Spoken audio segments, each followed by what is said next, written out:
Welcome back to Chapter 2 of Zoo at Lockdown. I'm Sophie, this is my favourite teddy bear, Hugh, and this is Chapter 2, Zebras.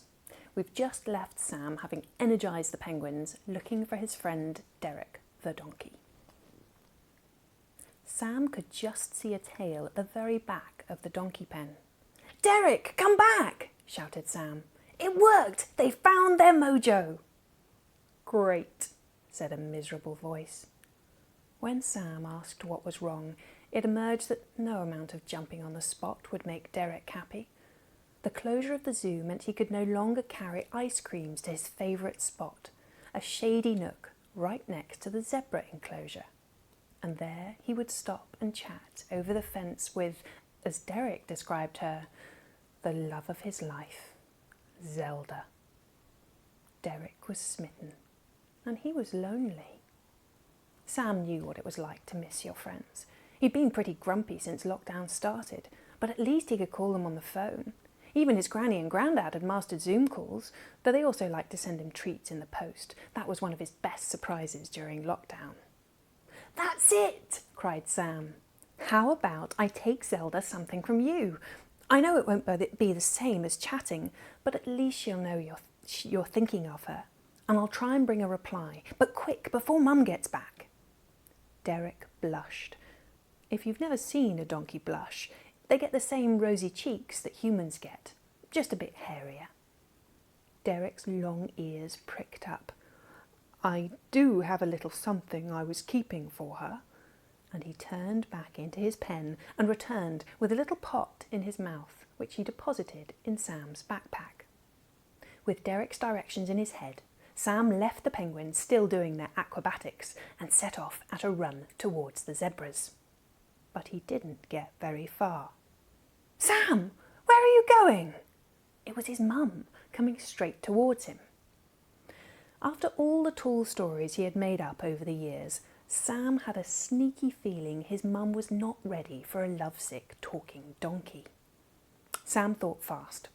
"The penguins are swimming again. I was coming straight to tell you." "Oh, really? That's a relief.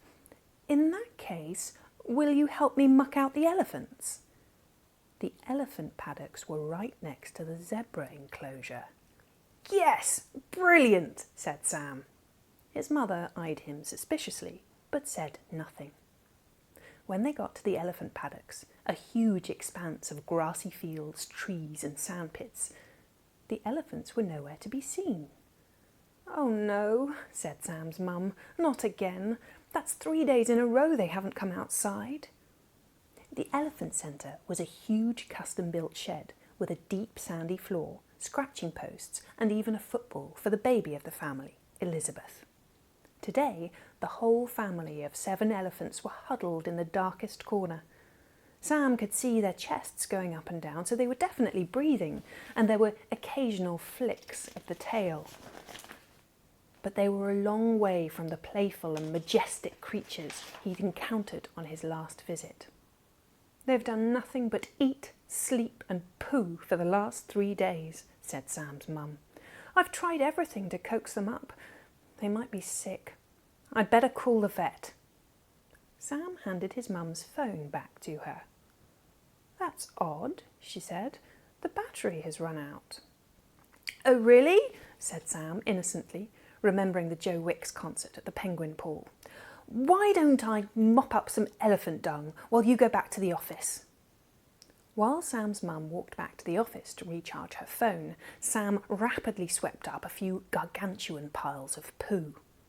Just as he was about to dash out and find Zelda, he heard a sniffle. It was coming from behind a hay bale on the far corner from where the elephants were lying.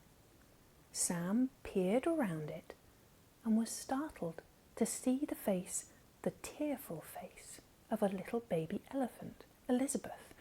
She was about as tall as he was, but her ears were about 100 times larger. "Are you okay?" asked Sam. "You must be Elizabeth." "Lizzie," sniffled Lizzie. "What's up? Are you sick?" Lizzie said since the big elephants no longer had to get up in the morning for their 9 a.m. show in the paddock, they were just moping inside all day. They told her they were too tired to play, but Lizzie thought they were just being lazy. "Why didn't you tell my mum? She'd play with you," said Sam. Lizzie looked at Sam as though he was particularly stupid. "Everyone knows you can't talk to grown-up humans. They never leave you alone." She had a point, thought Sam. He promised Lizzie he'd come back and help, but he had to run his errand for Derek first, before his mum came back. He raced outside to where he could see a dazzle of black and white striped shapes. He was worried that he might not recognise Zelda, but as he headed to the shady spot under the tree, he saw the most beautiful zebra he had ever seen. She was tall and elegant, with an intricate web of thin black stripes which repeated in a perfect geometric pattern all over her body.